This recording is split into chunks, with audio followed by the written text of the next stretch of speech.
no bigger jazz history figure than Louis Armstrong. All right, and soon we'll all be able to understand more about his life and amazing contributions. Audrey Puente was at the groundbreaking for the new education center at the Louis Armstrong House Museum. For the last 14 years, the Louis Armstrong House Museum in Corona, Queens has given the world a glimpse inside the life of the famed jazz musician.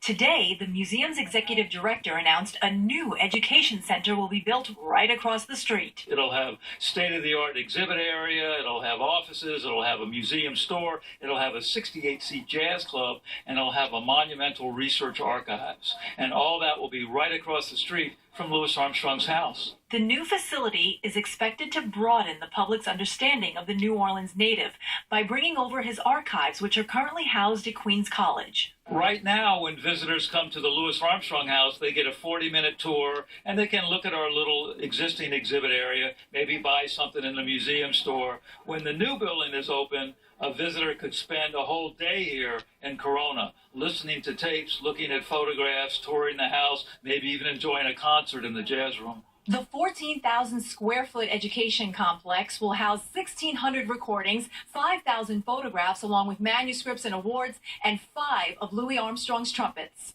For now, the current museum gives a look into the past, like the living room where Louis entertained his guests, filled with possessions he and his wife Lucille collected during their world travels.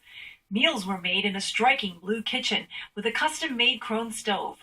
Louis's man cave is where he made recordings and wrote letters. The house is a nostalgic look inside Armstrong's private sanctuary. We have visitors who burst into tears at how moved they are by going through Louis Armstrong's house. But we could do so much more, and the Education Center will allow us to do that.